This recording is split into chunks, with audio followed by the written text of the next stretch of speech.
fou amoureux d'une pauvre orpheline maltraitée. Les histoires des pieds-pots. Partie 3, ils s'assirent sur un tapis et mangèrent ensemble. Il lécha ses doigts avec délice. Mais quand Clara entendit un chien aboyer au loin, son sourire s'effaça. « S'il vous plaît, partez. Si ma belle-mère vous voit, cela deviendra un scandale. » Il hocha la tête et s'éloigna, continuant à regarder en arrière. Pendant ce temps, au palais régnait le chaos.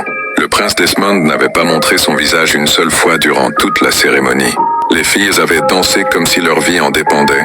Amarachi brillait comme du feu sous le soleil, ses hanches balançant avec grâce. Senu dansait dans le public en criant « Ma fille gagnera.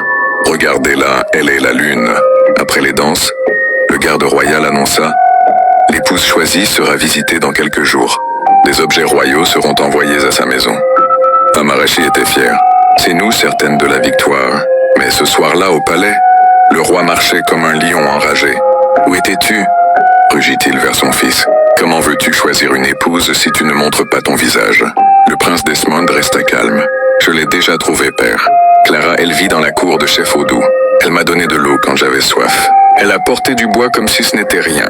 Elle a fait de l'igname rôti et elle a ri de mon balayage. Son cœur est rare. » Le roi regarda son fils longuement, puis sourit. « Si elle est ce que tu dis, alors nous avons trouvé notre reine. Envoyez des objets à sa famille demain. » Le lendemain, un convoi royal apparut dans le village. Garde, igname, chèvre, pagne, perles, sac de riz et un coffre d'argent. Quand Sénou vit le convoi royal approcher sa cour, elle n'eut besoin d'aucune confirmation. Je l'ai dit, et mon esprit ne peut pas mentir. Ma fille a gagné, cria-t-elle. Les voisins se rassemblèrent rapidement, les yeux écarquillés. Un messager royal s'avança. Le roi nous a envoyés. Le prince a trouvé une épouse dans cette cour. Et nous avons été chargés de livrer ces objets. En 3 jours, la famille royale viendra faire le mariage proprement. « Ah, c'est nous !» cria si fort que les oiseaux s'envolèrent des arbres. Elle dansa autour de la cour traînant son pagne, se vantant auprès de tous. Pendant que Sénou célébrait, la vie de Clara devint encore plus difficile. Elle puisait l'eau 50 fois par jour, ramassait du bois jusqu'à ce que ses paumes saignent. Il n'y avait aucun repos. De l'aube au crépuscule, elle travaillait comme une mule pour préparer le festin de mariage. Le jour du mariage, la cour était chaotique. Sénou courait partout en criant des ordres. Les traiteurs cuisinaient, les dés étaient décorés, les cadeaux alignés. Clara essuyait les chaises en plastique, épuisée. Juste avant la cérémonie, Sénou l'appela. « Clara va chercher du bois. Les traiteurs en ont besoin pour la soupe. » Clara protesta faiblement qu'ils avaient assez de bois. Mais Sénou la foudroya du regard. Résignée, Clara prit son panier et partit pour la forêt, pendant que le festage commençait sans elle. Quelques heures plus tard, le convoi royal arriva en grande pompe. Garde en rouge royal, tambour battant doucement, servant avec plateau doré. Le prince Desmond brillait comme le soleil du matin, impatient de voir Clara. La famille royale s'assit.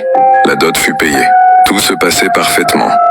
Puis l'épouse fut amenée, parée de pagnes riches et de perles de corail, sa tête couverte d'un voile de dentelle sacrée. Le prince Desmond se leva et souleva doucement le voile. Il se figea. « Qu'est-ce que c'est ? Qui est-ce ? Ce n'est pas mon épouse !» Tout le village allaita. Sénou avança en trébuchant confuse. « Mon prince, c'est votre épouse, ma fille, celle que vous avez choisie. » Desmond secoua lentement la tête. « Non, la femme que je veux est Clara. Elle est une jeune fille dans cette cour. » La foule cria de stupeur. Sénou semblait avoir été fou. Le roi se leva. « Mon fils m'a parlé de Clara. Nous sommes ici pour elle. Où est-elle » Chef Odou trembla. « Elle est partie chercher du bois dans la forêt. » Le roi commanda. Le prince